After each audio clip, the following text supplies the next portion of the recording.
Amen. My voice won't be that loud today. All right. Oh, y'all can go ahead and be seated. All right. My voice won't be that loud today. It's under the weather this morning. But, you know, I'm going to talk about something that what the Lord laid on my heart. This week I was just thinking about a bunch of stuff. And this is before Reverend Young let me know that he wasn't going to be able to make the convalescent home visit. I was thinking about some stuff, and this song kept popping into my head. Song it's called Everlasting God. It's talking about how the Lord is our light and salvation. It says, whom shall I fear, whom shall I be afraid? And so that song kept popping into my head. I didn't understand why. And that's what I'm talking to y'all about today. All right. Talk to you all about that. Because I think naturally everyone has fear. I don't care who you are. I think everyone has fear. They have something that they are afraid of. But with God, I believe that God can work anything out. Yes, He can. So that's what I talk to you all about on today. Hey, Deborah. Amen. All right, it's from Psalms 27. Psalms 27, verse 1. Psalm 27, verse 1.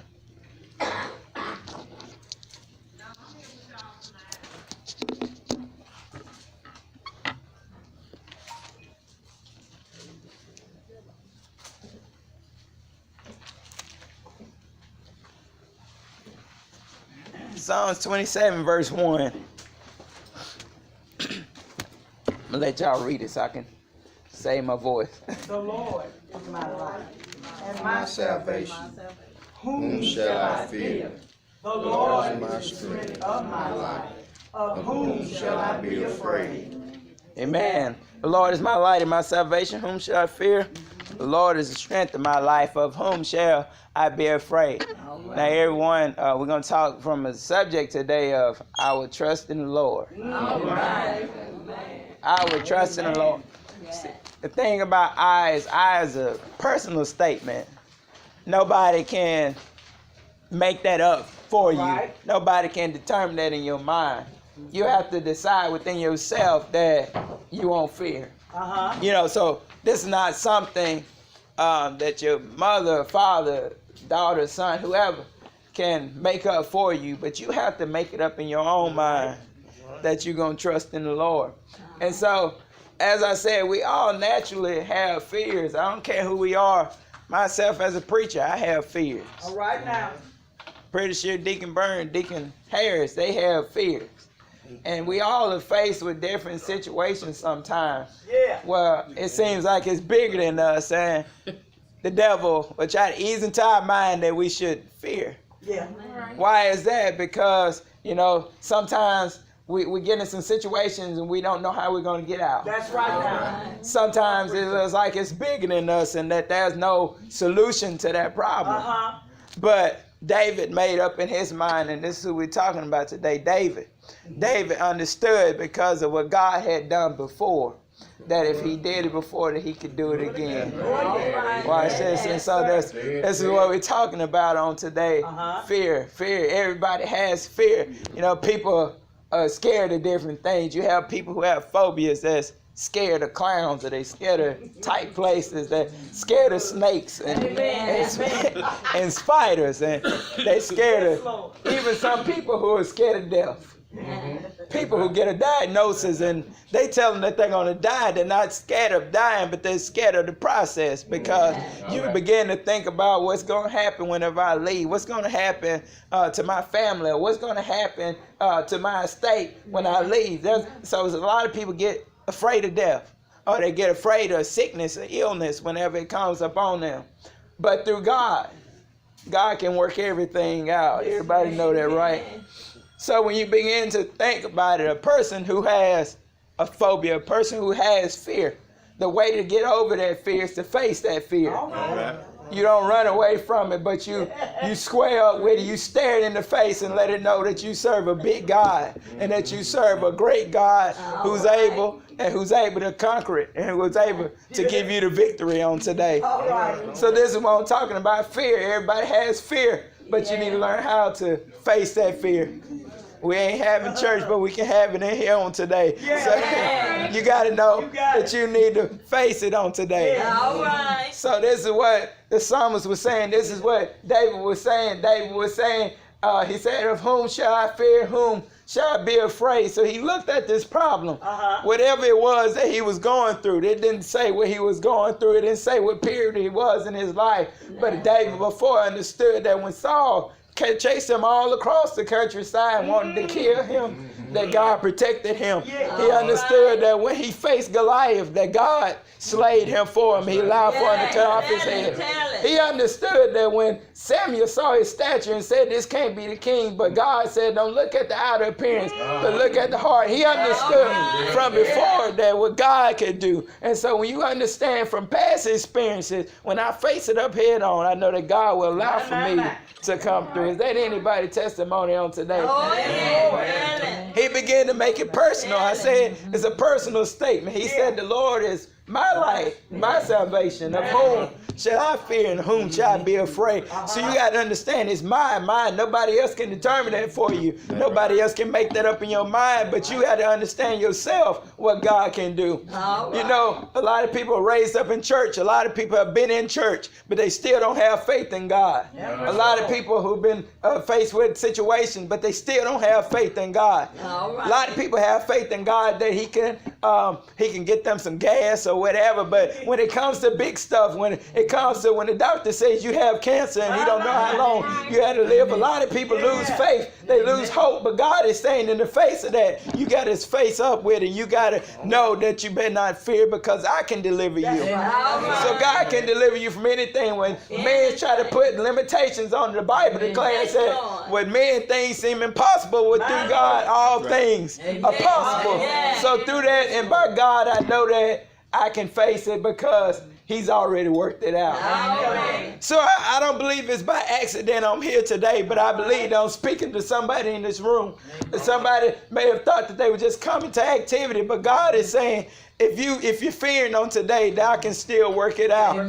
Give God the opportunity to come in and work your situation out. A lot of people are facing it alone, but if you have a support system behind you, which is God, you have a driving force behind you, how many know that he's the best support system that you can have? So I won't fear on today. I won't fear because the Lord is my life. So what he was saying about light, you got to understand light whenever it's dark. You know, sometimes you go into a room and you can't see your way around, but when you turn the light on, you can see better. And this is what God is saying in those difficult times when it get difficult.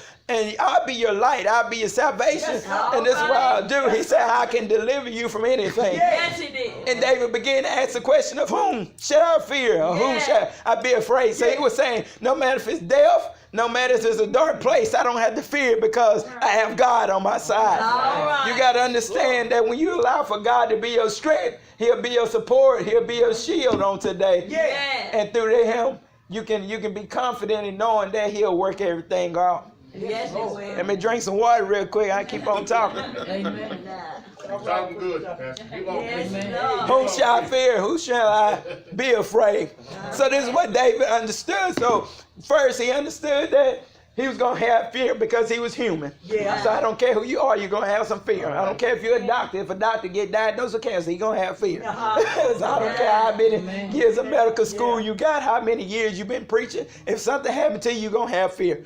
But the second point is you got to face your fear. And the third thing is you got to know that God will handle it. It's the third thing you got to understand is God will handle it. So he understood this. And David went on a little further. When he got to verse 13, he said, I would have given up, I would have lost heart. He said, but unless I had believed, I would see the goodness of the Lord in the land of the living. So he understood that his help was not going to come when he passed away. But he would have lost hope if that was the thing. But he was saying, I knew that I'd see the goodness of the Lord in the land of the living. A lot of people are waiting to get to heaven to see the goodness of the Lord. But I understand what God can do right now in my present situation. I want to see it right now. Otherwise, I'll go ahead and lose hope But God is saying, have hope on today. All right. No matter what the situation is, have hope. Nah. No matter what the diagnosis or the prognosis is, have hope on today. All right. Because through him you can face it. Yes, Lord. Otherwise you can give up. But God is saying, I'm a God of now and I'm a present God. Yeah. So this is what he was saying. And David understood this. But then he said something that was real key. He said that he should hide me in his tabernacle. All right. He said in the secret place of the Most High. Watch this. Yeah. You got to understand about the tabernacle. Mm-hmm. I was researching this. They said when a person was steal, sometimes they'll run to the altar to get away from trouble because they couldn't follow them to the altar. So this is the way he was talking about in the secret place, in his tabernacle. Anybody ever been to this secret place? Your family may not understand what's going on with you. Your parents or your church may not understand what's going on. But when you go and seek God and you're in his secret place, I believe that God will hide you. He'll give you refuge. He'll give you strength on today. And this is what he was saying. He said in the secret place of his tabernacle. So the enemies can't reach you in there. I don't care what your situation is. I don't care who come up against you. When they get on your trail, if you go to God, I believe that they won't be able to follow you in there because of his secret place. So I want God to hide me on today. I want God to hide me in his secret place because I know in him I find a refuge. I know in him is strength. So when my strength won't make it, when my strength is telling me to give up, but when I hide in God, I know he'll give me strength to make it on a little further. But then he went on a little further. He said he'll set me up on high up on a rock. Watch this. High up on a rock means that this is a place my enemies can't get to. He sits me in a high place, a place that's inaccessible. So when situations come and they saying they staring you in the face and you think that you can't make it, ask God to hide you up on a rock. Sit you up high so that your situations can't reach you. See, that makes me some things that may be big in your life and it may make you intimidate you. It may make you fear. But when God puts you up on a rock, it can't reach you on today. I don't care if it's sickness or whatever it may be. God is saying if he puts you up on a rock, it can't reach you there.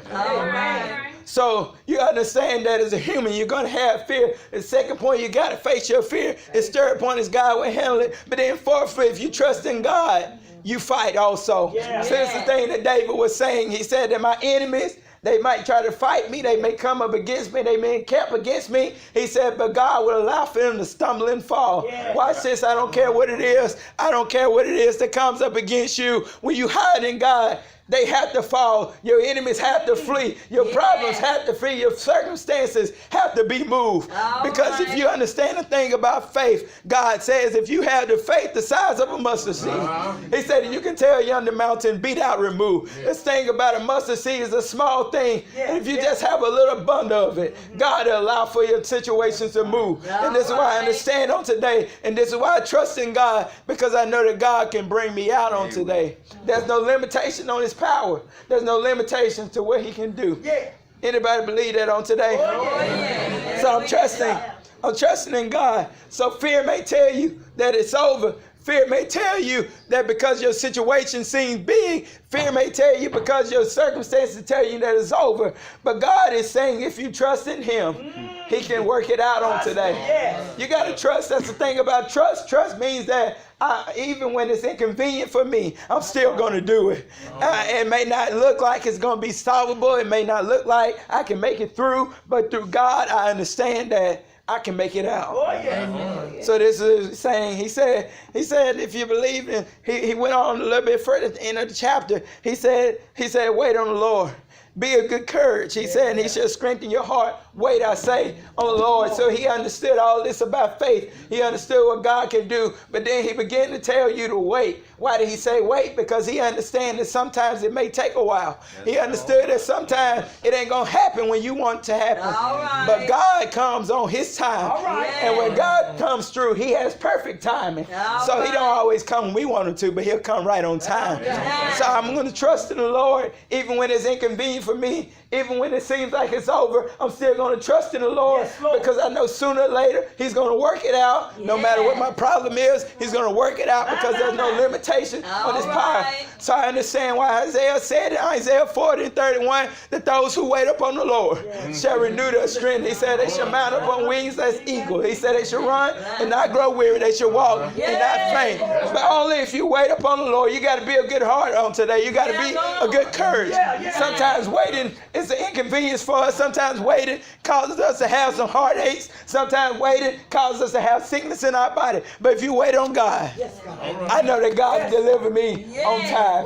So he was saying, wait, be of good courage. So wait on today. It may not be easy. It's not going to be easy waiting on him. Sometimes you're going to get antsy and want to get ahead of him, but you still wait no matter how long it takes. You still wait on today. You don't fear on today, because God will deliver you. And that's what David understood, that I may have to wait on him, but God is going to deliver me. That's what Isaiah was saying when Isaiah was talking about an eagle, because the eagle undergoes a transformation process. It says that when an eagle gets to like 40 years old, that an eagle has to go through a restoration, has to go through a rebuild, has to go through a transformation. And everybody understands, everybody sees the beauty of the eagle, but they don't know what it had to go through to get to where it's at now. Everybody sees that, but they don't understand what they had to go through. Y'all will catch that later. Everybody will see you, but they don't understand what you had to go through to get to where you at now. Everybody wants to be rich. Everybody wants to have fame and fortune, but they don't understand what that person had to go through to get what they have now. But if you understood the struggle, you understand why David decided within himself to wait on the Lord. Because he understood what God had already done. So this thing about this eagle gets to 40 years old. And it lives to be 70 years old. But the thing about an eagle, it says it flies up to a mountaintop at the age of 40. It begins to pluck out its talons. It begins to pluck out its feather. It grows new feathers. It begins to beat its beak against a rock. It grows a new beak. And the talons that it pluck out, it grows new talons. And this takes 5 months, 150 days. Nobody understands this. And then it lives to be 70 years old. So it can, once it gets to its 40th year, it has to undergo a restoration to be able to get to 70 years. So you got to understand that people are not going to understand what you went through to get where you're at now, but God is saying that I'm able to transform. And once you go through that transformation process, you'll be better than you were before. So he loses some things within those 50 years. He gets burdened down. He gets weighted down by the feathers. But once he takes this old stuff off, and he starts putting on new stuff, he's able to soar higher than he did before. And y'all got to understand about the eagle uses the winds of the storm to be able to fly higher. I believe that somebody may have came here fearing on today. But God is saying, don't fear. Don't fear. Use the winds of the storm. Use the winds of your problem. Fly directly into it so that you may be able to fly high. So this is what David understood. That I'm going to trust in the Lord no matter how inconvenient it gets for me. No matter how many people comes up against me. I'm still going to wait upon the Lord. So he understood that humans are going to have fear. He understood that as a human, he had to face his fear. He understood that God would handle his problem. And then fourthly and finally, he understood that if he trusted in God, there was some fighting that he had to do. So be prepared to fight on today. It's not going to be convenient. But no matter what, continue to fight. Trust in the Lord. Trust in the Lord on today. That's all I have. Praise God.